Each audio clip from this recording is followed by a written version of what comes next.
سب سے پہلے ڈاکٹر صاحب، جیسے میں نے ابتدائیے میں کہا کہ خواتین کے حقوق کی اگر اسپیسیفکلی بات کی جائے، ویسے تو سب انسانوں کے ایک دوسرے پر جو حقوق ہیں ان پر بھی لیٹر آن آئیں گے، لیکن اسپیسیفکلی اگر ہم خواتین کے حقوق کی بات کریں تو جب اسلام ایک مکمل ضابطۂ حیات ہے اور ہمیں ہر طرح کے حقوق، ہر طرح کی سوشل، اکنامک، فائنینشیل اور ریلیجس جو پروٹیکشن ہے وہ دین اسلام دیتا ہے، اس کے باوجود ہم دیکھتے ہیں کہ یہ جو ہر سال عورت مارچ اور اس قسم کے جو مارچز ہوتے ہیں جو مغرب سے ٹریول کرتے کرتے اب پاکستان میں بھی آ گئے ہیں، اپنے حقوق کے لیے آواز اٹھانا کوئی غلط بات نہیں، بہت اچھی بات ہے، اور ریمائنڈ کروانا مخالف صنف کو کہ ہمارے حقوق ہیں اور آپ ان کو فلفل کیجئے، بہت اچھی بات ہے، لیکن اس میں مجھے لگتا ہے ڈاکٹر صاحب شاید وہ شائستگی کا عنصر اور وہ جو ایک مہذب انداز میں اپنی بات دوسرے تک پہنچانے کا جو ایک عمل جو پہلے روا رکھا جاتا تھا، لیکن اب ہم دیکھتے ہیں اس میں آہستہ آہستہ اس شائستگی میں کمی آ رہی ہے،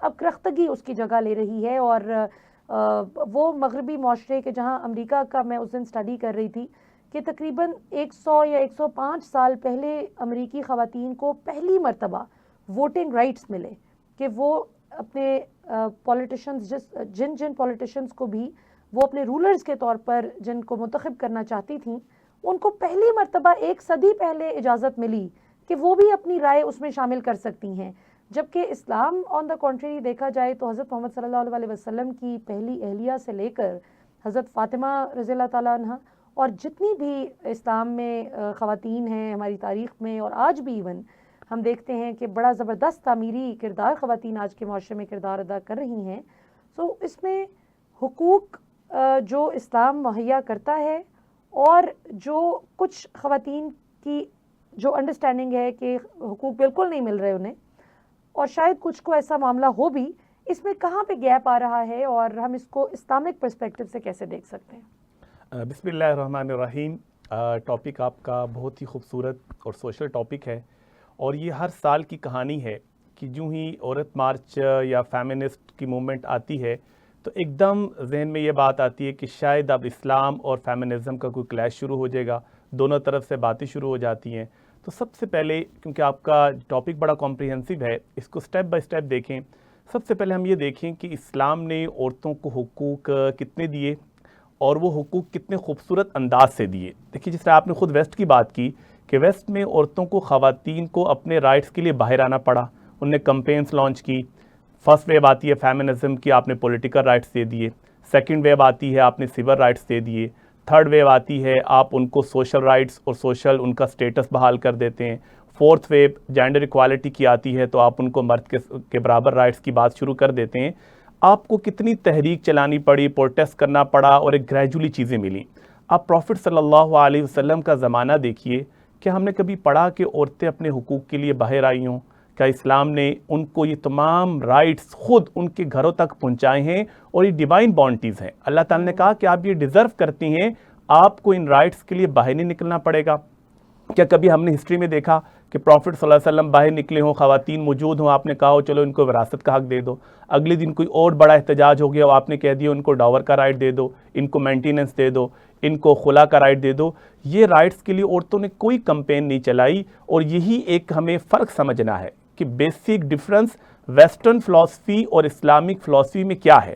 لیکن ویسٹ میں ہمیں رائٹس ملتے ہیں کسی کنگ کے ذریعے سے، کسی پارلیمنٹ کے ذریعے سے، یو این کے چارٹر کے ذریعے سے، اور وہ رائٹ آپ کو جہاں سے ملتے ہیں وہاں سے واپس بھی ہو سکتے ہیں۔ آج ہم UDHR کی بات کرتے ہیں کہ universal declaration of human rights ہے، اس کی 30 کلازز ہیں، اگر کل اس میں امینڈمنٹ آ جاتی ہے تو وہ رائٹس ختم ہو جائیں گے۔ اگر وہ کہہ دیں جی فریڈم آف سپیچ ختم ہے تو ختم ہو جائیں گی۔ لیکن اسلام کی خوبصورتی دیکھیں کہ ہمیں یہ رائٹس کسی کیلف نے نہیں دیے، ہمیں یہ رائٹس کسی کنگ نے نہیں دیے، ہمیں یہ رائٹس اللہ تبارک و تعالی نے دیے ہیں، تو دنیا کی کوئی طاقت ہم سے رائٹس واپس نہیں لے سکتی۔ اور آپ نے دیکھا ہوگا کہ بہت سے پیرنٹس جب بچوں سے تنگ آ جاتے ہیں تو انہیریٹنس کے حوالے سے لکھ دیتے ہیں ایک آگ نامہ کہ ہم نے اپنے بچے کو ہر قسم کی منقولہ غیر منقولہ جائیداد سے آگ کر دیا۔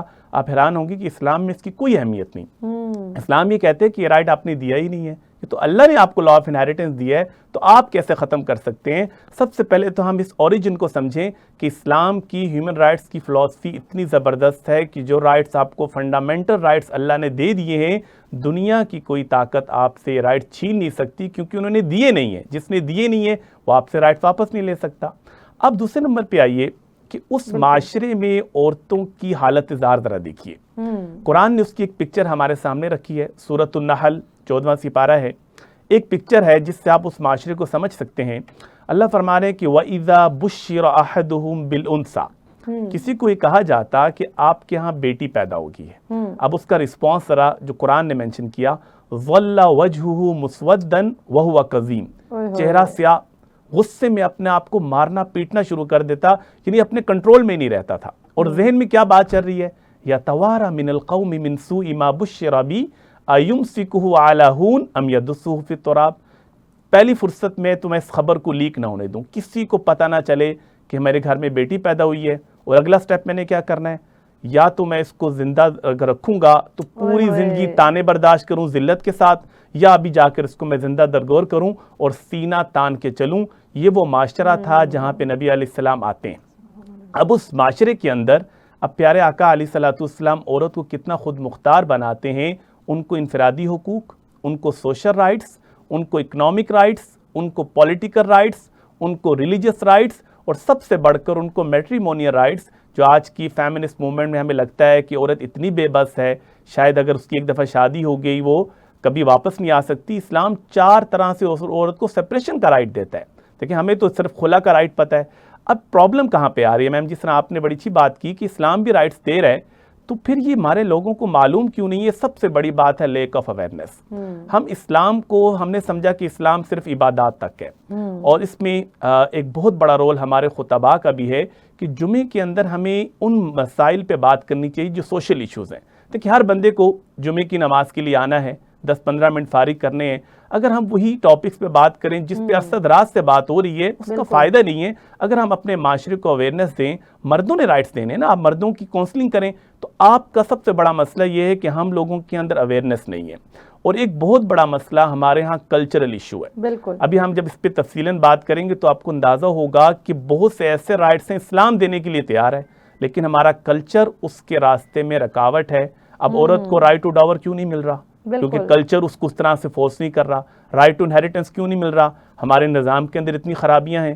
ہمیں پتہ ہے کہ اگر ہماری بیٹی نے یا ہماری بہن نے رائٹ مانگا تو بھائی پوری زندگی ناراض ہو جائے گا. بھائی آپ کیوں ناراض ہو رہے ہیں؟ یہ رائٹ تو اللہ نے رکھا ہے اس کے لیے. اور اب تو بچیوں نے، عورتوں نے کمپرومائز کرنا سیکھ لیا. ان کو پتہ ہے کہ رائٹ ملنا نہیں ہے تو وہ خود سے کہہ دیتی ہیں کہ ہم نے اپنا لیتے ہی نہیں ہے. تو یہ اس طرح کہنے سے رائٹ ختم نہیں ہوگا.